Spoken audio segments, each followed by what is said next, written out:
The Bullet was written especially for the CBS Radio Mystery Theater by Sam Dan and stars Larry Haynes. I shall be back shortly with Act One.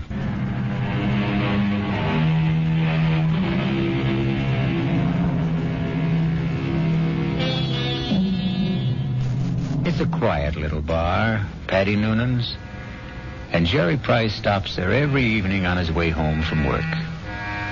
He's not looking for anything special in the way of atmosphere, adventure, companionship, and he has no intention of getting drunk. Just a couple of beers, perhaps, to bridge a busy day, to ease the fatigue, the strain on his nerves. In the comfortable half-light of Paddy Noonan's, the world outside becomes vague, distant, especially when Old Man O'Rourke is holding forth. And he lay there, his head against the barricade, and the blood from him falling soft upon the pavement. I looked in his face, and I could see his death was upon him. "'Tis a bitter thing," I said, "to die at 17. And for a moment his darkening eyes held mine. And with his last strength he said, "'Tis a sweet thing to die for Ireland." Sweet indeed, Mr. O'Rourke. Any calls for one on the house? I thank you, Paddy Noonan. I see Jerry Price. Excuse me. Good evening, Jerry. Hi. I didn't notice you come in. Well, when Old Man O'Rourke's in form, you don't see anybody, Paddy. The old man there, he carries his war. I know I carry mine. You ever think of yours, Jerry? No, never. Never? No. The day I came home from Vietnam, I put away the uniform. I also put away everything that went with it. The army, the war, like a snake sheds his skin. Now, the past is gone, Paddy. It's dead, so you forget it. You go on to other things. Hey, what's everybody drinking? This round's on me. Set 'em up, Paddy. Mr. Edward Clark himself. And what's the occasion? Hey, I got a little announcement. Guess what the old lady tells me this morning? Number 10 is on its way. Oh, that event around must be on the house, Mr. Clark. Just a quick one, Paddy. Hey, I got the truck outside. What are you hoping for this time, Ed, boy or girl? Let's see. What do I got now? 4 boys and 5... No, I got 5 boys and 4... who can keep them straight? All I know is I'm always tripping over somebody. 10 kids in 12 years. Well, you can't tell me it isn't exciting to hear there's going to be a new baby. Oh, yeah. I know it's going to be a kid that'll wet his pants and keep me up half the night. It's another mouth I got to feed. Yeah, well, guys, I got to ride. I'll see you tomorrow. You know, Paddy, it's funny. People who don't want kids, can't stand kids, can't afford them, can't raise them, they can't help getting kids. Whereas, guess there just isn't any justice in this world. Well, there may be no justice, Jerry, but there's always hope. How long have you been married? Right after I got out of the army, it'll be 9 years. A fellow used to come in here, and they were married 15 years before they had their first. Am I really out of the army 9 years? Tell me, Paddy, you're an old philosopher. Where does it go, huh? Down the hatch and try another. Yeah, don't mind if I do. Oh, wait on a paying customer first. Where? The fella standing at the end of the bar. What are you saying, Jerry? There's nobody standing at the end of... In the brown hat and a raincoat. Now, Jerry, what are you saying? I know. That's Paul. Tell me what's the matter, Jerry. Paul. Jerry, listen to me. There's nobody. Paul. Hey, he was just standing here. Where'd he go? Where is he? Jerry, where is who? Are you all right, Jerry? Yeah, I'm all right. But I saw him. Who? Oh, a guy I was in the army with. The two of you. Were you close? He was my buddy. Well, when was the last time you saw him in person? The night he was killed. Have you ever seen him again? Like you thought you did just now? No, this is the first time. Well, maybe you need a rest, Jerry. Paddy, why now? Why tonight after all these years? Well, you say you saw him last the night he died in battle. Well, the sight of him dead must have stayed with you always. But that's not how I just saw him, Paddy. He wasn't in uniform. He was in civilian clothes. You might have pictured him as he looked at a happier time. I never saw him in civilian clothes. We met in the army. And Patty, I didn't see him as he was then. We were both kids, about 20. I saw him the way he'd looked today, about 30. His face was more mature. Jerry, are you sure he's dead? He is dead, Patty. I just saw him. I know I saw him.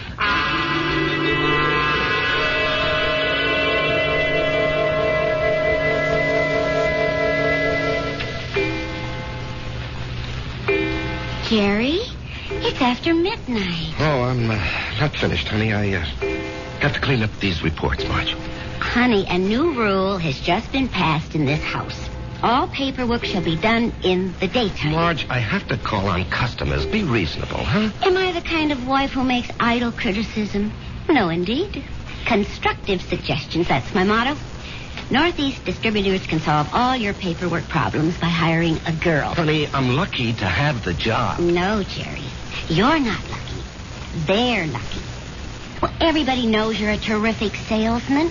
Well, you could get another job tomorrow. More money, less headache. Honey, I couldn't walk out on Joe Keller. Why not? Well, I'll never forget what that man did for me. I came home from the army, a kid with no experience. I needed a job. He took a chance with me. Now he needs me. Well, I'm just worried about you, Jerry. You look so tired all the time. No, I'm in great shape. Will you go see Doc Steiner? I did, today. Oh, well, it's about time. You needed a checkup. Well, I didn't just go for the checkup, honey. I went for the other thing. Jerry. Well, he said some people, men, well, they're okay in every way, but it just doesn't work out for them. Jerry, it's all right. No, honey. It's all my fault. And Honey. It's just unlikely there can never be any kids. He said unlikely. What he meant was impossible. We've got each other. Yeah. If only you didn't want a child so badly. Now we'll definitely think about adopting. Okay? Yeah, okay. Sometimes that works out even better. Come on, honey. Let me see you smile. Marge, I don't know what I'd do without you. Oh, that makes us even. I don't know what I'd do without you. Come on, get to bed. Yeah, I'll just have a cigarette, huh?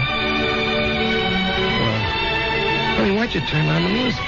To make sure you don't try to sneak in some work. I know you can't concentrate with the music going. I'll just be a couple of minutes, honey.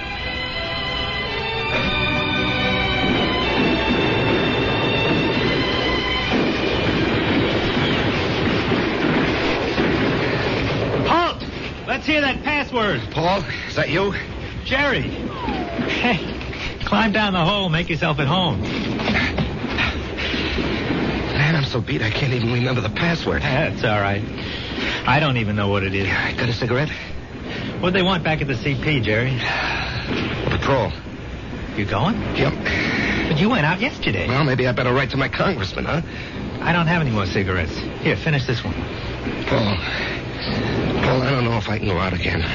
We're being relieved tomorrow. We were promised a rest. I just don't know if I can go out again. But you ain't going out, Jerry. Didn't you hear? I'm going. Oh, no.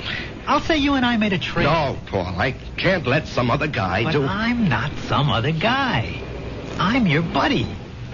What's the matter, Jerry? You never did it for me.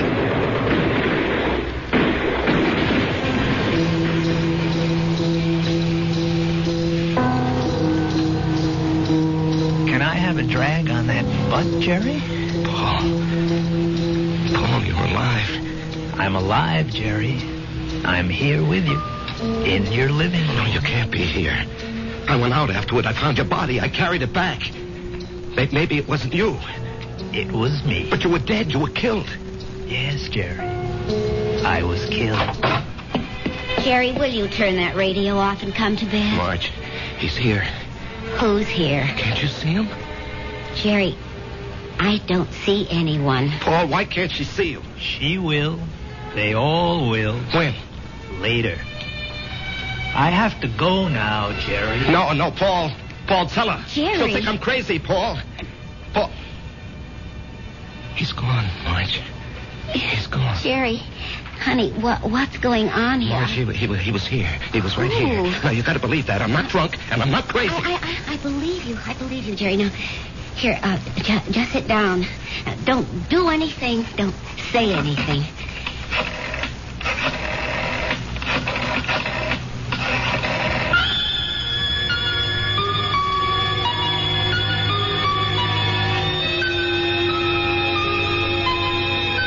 And we know who she's calling. But can a doctor help what ails Jerry?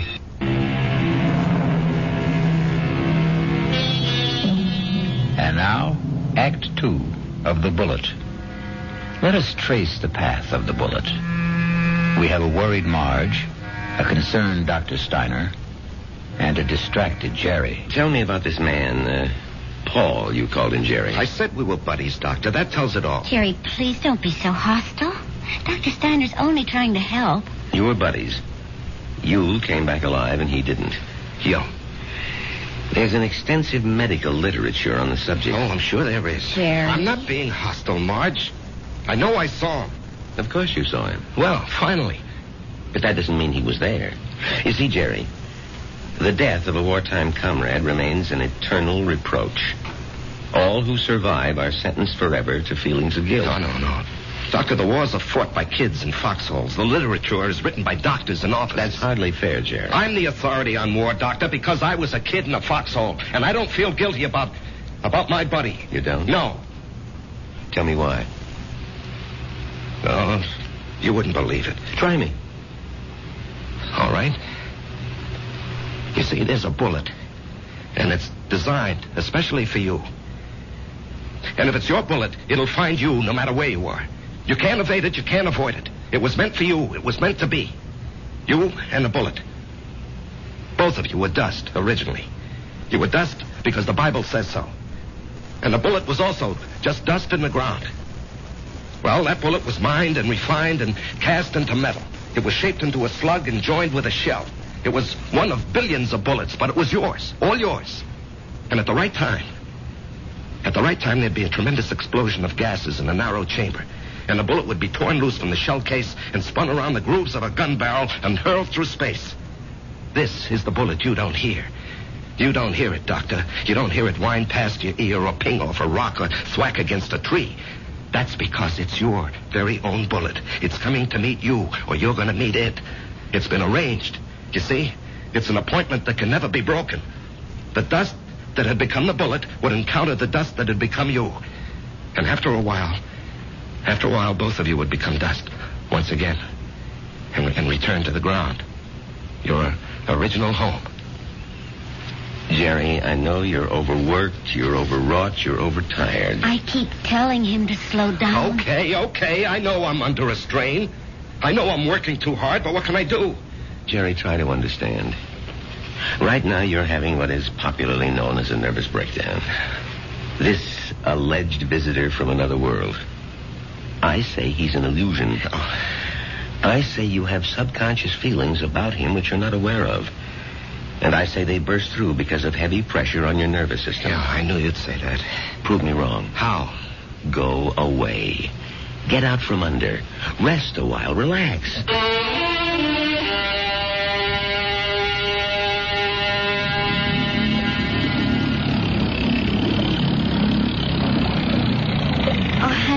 This looks like a good spot. You want to stop here and try for some fish? Well, Marge, I think I'd like to go back and play 9 holes this afternoon. Great. I need more practice with my irons. Honey, you know, you've been getting a lot of sun. Maybe you better take it easy for a few hours, huh? And besides, you have an appointment with, what's that name? Biscayne Appliances. See, Jerry, I wasn't sleeping when you called that number this morning. Now, Marge, I've been good all month. I was just getting restless, that's all. Look, they're a big chain down here. If I can open them up, I'll justify the trip. Justify? To whom? Why do you have to justify anything? Isn't your health important enough? Honey, Joe Keller was very nice about it. Joe Keller had no choice. Marge. Honey, Steiner was right. I was beat. I don't know how I managed to drag myself along. So I did the right thing. I chucked it all. Now I'm fit, see? I never felt better in my life, and I'm raring to go. Great. In a month or two, we may think about going back. I'm not used to being idle, honey. Neither am I. But I am learning to love it. Oh, Marge. Why didn't I meet you when I was young? Young? Jerry, you weren't even 21. No, I was already made when we met. I had already become what I was going to be. You know, I've got a certain amount of ability. A tremendous amount, Jerry. But I'm not confident, honey. I doubt myself. I guess I didn't have very much encouragement when I was a kid. You know, my brother was a great athlete. My sister was a great beauty. I was kind of clumsy and funny looking. Anyway, Frank and Alice were sent to college. When my turn came, the money had run out. Or maybe they thought I wasn't worth the effort. That's why I enlisted when I was 18. I had to get away from the house and my father. There was no place else to go. You never told me this, honey. I decided if I ever had a kid, I'd never make jokes at his expense or tear him down in any way. I know how these things cut inside where it doesn't show. I would do everything to build him up and give him confidence. I will never have any real confidence, Marge. Oh, yes, you will. No, baby. You won't get it from a pep talk. I think we can go back home now, Marge. All right, on one condition. You'll just have to slow down. Mm-hmm. I promise. And, honey, there's only one way you can really slow down. And that's to get a partnership from Joe Keller. Now, Marge. Don't you deserve it? Of course I do. Well, we're going to adopt a child. Which means I'll quit my job, and you're not going to spend time on the road. That kid will need both of us, won't he? Yes, honey, he will. Then we need that partnership, don't we?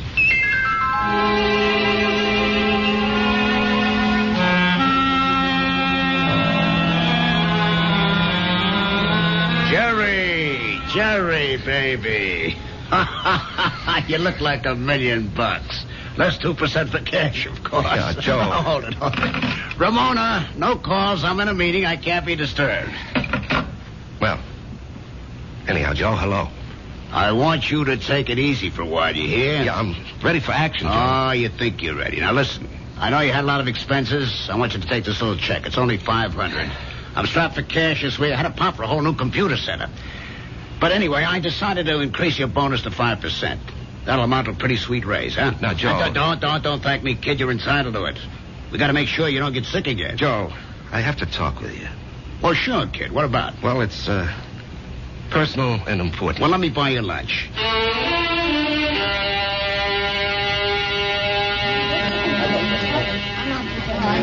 Well, Jerry, what are we going to talk about? I'm fresh out of polite conversation. Joe, I want a partnership. No, you don't, Jerry. But, Joe... No, don't interrupt. You don't want one. You'd like one. Two different things. Now, don't nitpick, Joe. You'd like a partnership, which means it would be swell. Great if you had it. But want is something else. It means lack. It means need. I know you'd like to own a business, but you're not cut out to be an owner. Why? Because an owner is an officer. And in your heart, you'll always be an enlisted man. Tell me, could you ever fire a guy because you could get someone else cheaper? If an old customer, a good friend, was getting slow paying bills, could you cut him off? Thousands of guys like you go bankrupt every year. You're nice, sweet, big-hearted. But you don't have the guts business needs. Well, I'd like to remind you of the volume I sell. I know it to the penny, Jerry, and you're well paid for it. Well, I'm worth more now. You are.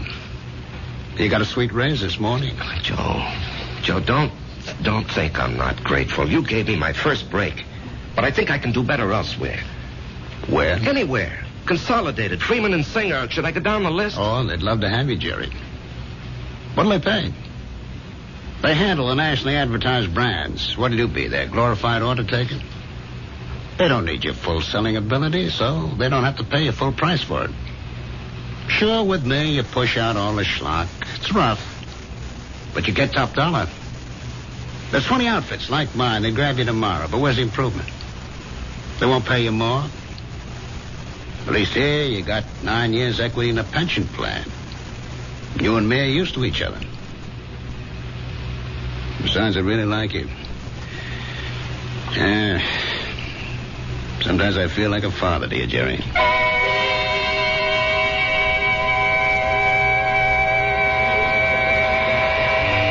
was a fiasco, Patty, a fiasco. And how do I break it to March? Oh, what's it all about, Jerry? Well, at least I don't have to put up with Ed Clark tonight. I think I'd punch him right in the mouth. We'll be deprived of his wonderful company the next 2 weeks. He's tooling that trailer into the southwest. Hello, Jerry. What? Patty. Patty, is someone standing behind me? No, Jerry. Paul, will you tell me why? I'll tell you everything, Jerry. When? Soon. I think maybe tonight. Paul, why do you keep popping in like this? I don't know, buddy. I can't control that. Yeah, but Paul. Patty, don't you see anyone? No, Jerry. You didn't hear anyone talking to me either. No. Patty, do you think I'm crazy? Well, maybe you should see a doctor. I saw a doctor. Well, how about one of them psychiatrist fellas? I never even told my wife. I did see a psychiatrist. But after a while, I figured why pay him $50 an hour when I can come in here and talk to you for nothing. Well, there must be more to them fellas than that. Oh, sure. He said that the roots of my problem go back to my unhappy childhood. But, Patty, I have a brother, Frank, who feels terribly insecure. He goes to a psychiatrist, too. Why? He had a happy childhood. Put it this way. If you see someone and I don't, the flaw can be in me and not in you. Drink? No. I better go home and face the music.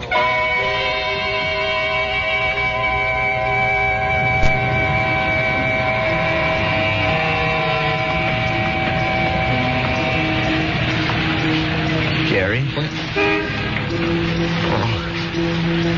Let's go someplace and talk. Where? Let's go to the parking lot. Sit in your car. It's cold. That won't bother you, will it? Not yet.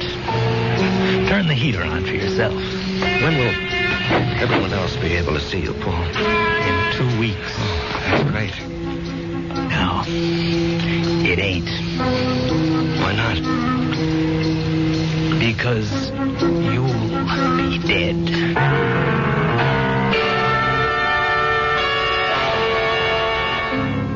Because you'll be dead.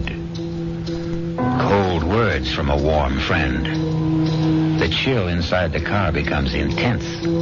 But Jerry knows there's no point in turning on the heater. We'll rejoin these two friends when I...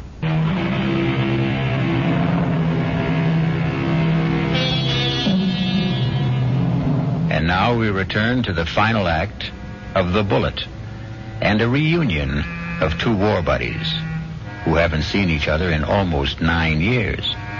Jerry Price, who is alive, and Paul Gardner, who is dead. The heater in this car doesn't do much good. You're shivering. Why am I going to be dead, Paul? Remember the night I went out on the patrol? Yeah, I'll remember that night as long as I live. I completed my job. I was headed back. And then I felt something smash against my head. And I knew I just met the bullet. You know, the bullet we used to talk about? I bet you don't remember. No, I remember. I felt it slam into me. And then I didn't know anything anymore. Yeah, well, when the guys told me, I went out to get you, Paul. Yeah, I might have known you would. 1 minute, I was moving through a rice paddy. And the next minute, I'm sitting in an office. And I knew a lot of time had gone by. Don't ask me how. I knew, that's all. A man was talking to me. What kind of man? You know the type that's a clerk in the government or a big corporation, fussy, self-important. Everything's got to be in the right place. He doesn't even look at me. He's got a piece of paper. He says, Paul Gardner, you're going back. You should not have died that night. The computation was for you to survive. The plan was for you to marry a girl named Marjorie Stone. I married Marjorie Stone. Yeah. I told the guy, I want no part of it. And he gives me a look, this clerk does, like he couldn't care less about me or you or anybody else. And he says, come with me.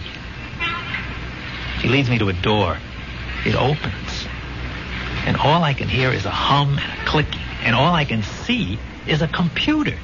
I mean, there's no end to the thing. That's all you can see is computer. And he says, there it is, friend. City Hall. Go fight it. By this time, I'm shaking. That machine scared the pants off me. You couldn't see the top nor the bottom of it. There was no end to it, just a machine wherever the eye could see. Well, then what happened? This clerk, he tells me there's a plan. A capital P plan. It calls for me to come home. Not you. Well, maybe that's fair, Paul. You were always the better man. No. You got more on the ball. You never got a break, that's all. I had a chance to go to school, become somebody. I could have gone into the old man's business, become the biggest hardware dealer in Atlanta. You and me. We both run away to join the army.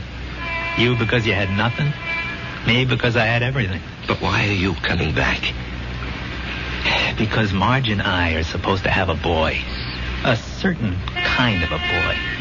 He'll grow up, I don't know, discover something, create something, or be somebody the world needs real bad. They wouldn't tell me what. Anyhow, 40, 50 years from now, he has to be here. And of all the millions of men and women, he could only be born to me and Marge. When am I leaving? I told you. In 2 weeks. How? 9 o'clock at night. A trailer truck will go past Patty Noonan's saloon. Just as you're crossing the street. Why does it have to be like that? Because you don't know how careful these things are figured. You could get killed a million ways. But the plan calls for a truck driven by a guy named Ed Clark. Oh, yeah, I know Ed Clark. He doesn't have a good record, so it'll be easy to prove he's a careless driver. He works for a big outfit, so Marge will have a good settlement. But why? I still don't understand. She'll need the money. You see, I won't be a good father. Not as good as you, for sure. Oh, I'll love the kid. I'll love Marge, but I won't be there a lot. You know me. I have to keep moving. But if you know how important it is for the kid... I won't know. Once I'm alive, I won't remember any of this. And you say it's all figured out, maybe not. The human element. How can the machine predict Marge would go for you, huh? With all due respect, Jerry, did I ever have any trouble landing any dame I had my sights on? Well, with all due respect, I can't see Marge falling for your line of chatter. She will, Jerry. I'll be there when she's having a bad time. She'll be all alone. She'll need somebody. Things will take their natural course. Sure, she'll see through my line, but after a while she'll get to like it. I'm different. You're quiet. I raise hell. You let things eat at your insides, not me. I pop off. Maybe my way's no better in the long run. And she's married to you, and she loves you. But deep in her heart, she loves my way better. She'll fall in love with me. Jerry, you have to believe I don't want to do this, but it was your bullet, not mine.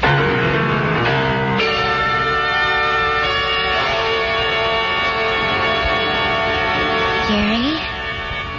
What are you thinking about? Oh, a guy downstate wants to cancel a carload of refrigerators, so I'm figuring an approach.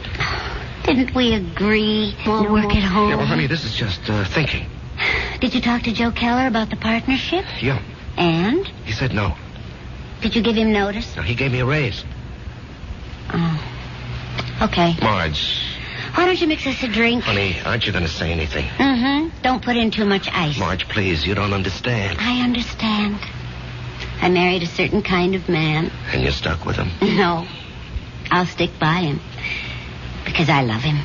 Would you have wanted a guy who'd barge into Joe Keller's office and say, Joe, either give me half the joint or I'll open up across the street and run you out of business? Oh, come on, Answer me, Jerry. Marge. I have to know. Well, maybe I did. Why didn't you marry him? He never showed up. So you settled for me. That's what's known as falling in love. Come on, honey, take me to the movies. No, I don't want to take you to the movies. Let's go downtown and see a play. But that's a lot of money. Are you going to worry about money? Now, and look, this weekend, would you like to fly out to, say, Snow Valley and Snow? ski? Yeah, or how about Las Vegas, huh? Jerry, what's gotten into you? Honey, we're going to have 2 weeks of the most fantastic fun. Why 2 weeks? Oh, what's so special? You? Me? I just want to spend the rest of my life having a ball with you.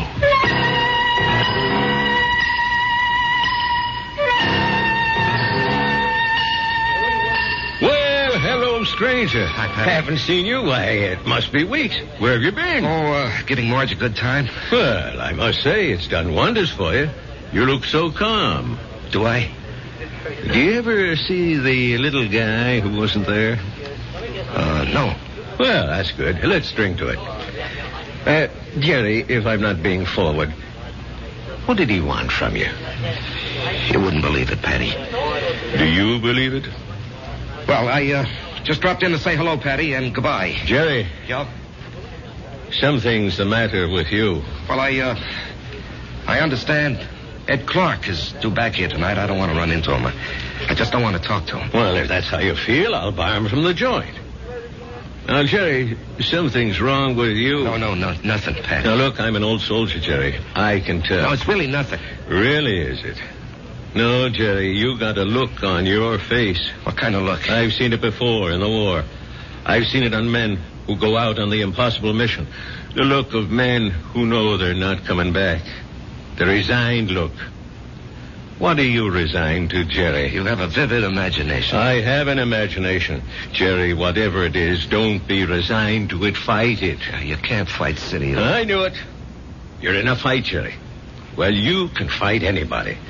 You're an ex-combat soldier, and you weren't afraid of anything. When you were out there, you faced up to death, hunger, despair. What happened to you, Jerry?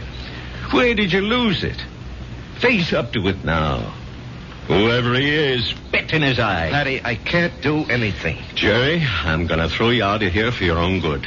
Now leave town. Go far away for a while. Fight it, Jerry, fight it. Patty, wherever I go. Listen to old Patty. Just take off. Don't you see there's a plan? Who cares? Put up a fight. Why are you so upset, Patty, huh? I don't know. But listen to me. Fight now. Now get out of here.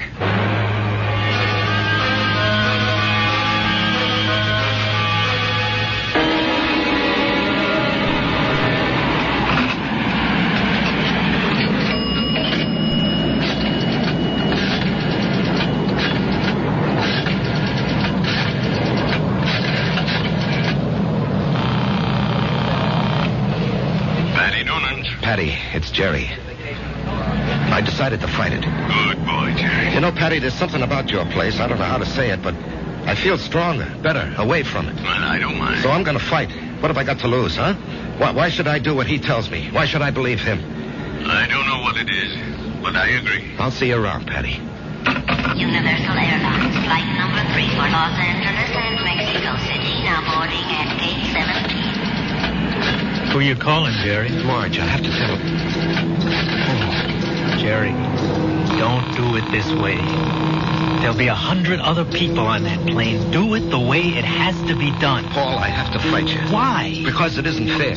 Was it fair for me to stop your bullet? Come on, Jerry. Ed Clark will be tooling by Patty's in less than an hour. Paul, I don't know if I have the nerve. I'll help you, buddy. I'll help you. Come on. Hello? Hello?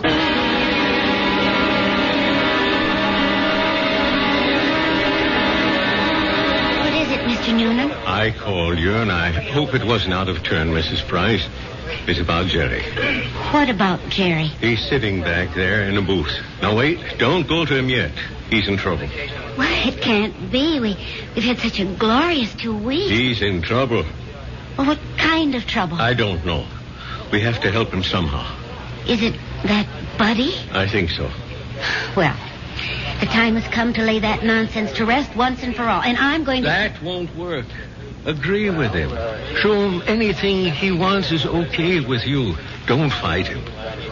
All we can give him is love. Hi, honey. Hi. Buy me a drink. Oh, sure. You know, I never knew you had those little gold highlights in your hair. Oh, I'm using a different bottle this week. I love you. I love you, too. And I want you to be with me always. Come on, Jerry. Let's start. No, not yet. Are you talking to me? The plan calls for it. How do I know there is a plan? Ask anybody. Ask Marge. Jerry, what are you talking about? Marge, do you believe there's a plan that determines the actions of everybody in the whole world? No. You sure? I'm sure. Well, then how do you think things work out? Well, every which way. Come on, Jerry. It's time. No, I won't go. Where won't you go? Then, Marge, as far as you're concerned, there isn't any plan. Oh, well, what do you think, Jerry? No, that's not important. What do you think? Well, yes. Yes, there is a plan. I can prove it. You can? Yes, but you started me thinking there has to be a plan. Otherwise, you and I, we just never would have met. Remember that day? Yeah. You were taking cash at Ryman's drugstore. That's the only reason I walked in there. Well, I'd already given notice. I was going to leave. And then you walked in and asked Doc if you could open a charge. Then and there, I decided to stay. And where? Where were you going? Oh, away. Pull up stakes. Why? Well, my folks were gone. My friends were married. The neighborhood had changed. The girl I went to school with had a father, a construction engineer. He'd been transferred. Well, she took a job in his new office, and she wrote and said she found a nice crowd. They needed secretaries down there. She could fix it up. Well, why not? I was set to go. But it was not to be. You came wandering into Ryman's. Obviously, there's a master plan that rules our lives. And where was this wonderful place you almost went to? Atlanta. Atlanta? Oh, what's so remarkable about that, Jerry? It was definite you were going. Well, sure. And only because you met me. Only because I met you. Otherwise, I'd have gone to Atlanta and married a southern millionaire. But evidently something had been planned for me. Aren't you flattered? I met you, and it changed my whole life. Are you ready to go now, Jerry? Marge, will you come with me? Yes, Jerry. Where do you want to go? Why, I have to do something. I'll come with you. No, wait here, darling, please. It's time, buddy. Just like going out on a patrol. Jerry, where are you going? That's all right, Patty. It's all right. I didn't want this, buddy. I know. I don't want you to take my bullet either. Goodbye, Jerry. Yeah, goodbye, Paul. Take care of her for me, huh? You know I will.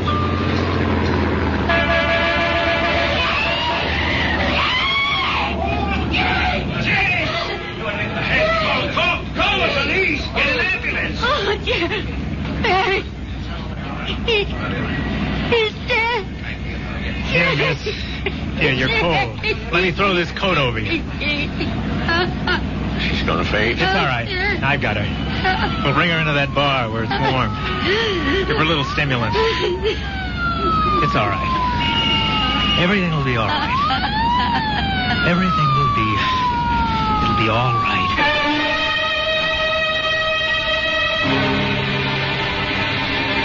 So many people preface what they believe with, "It is written." It is written in the stars.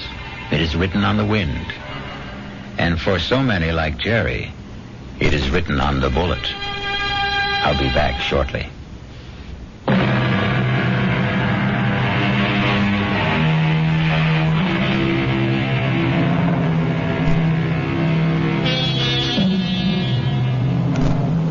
remember an old soldier once told me he wasn't worried about the bullet that had his name on it. What really bothered him was the bullet marked, "To whom it may concern." Our concern is mystery, excitement, suspense, thrills and chills.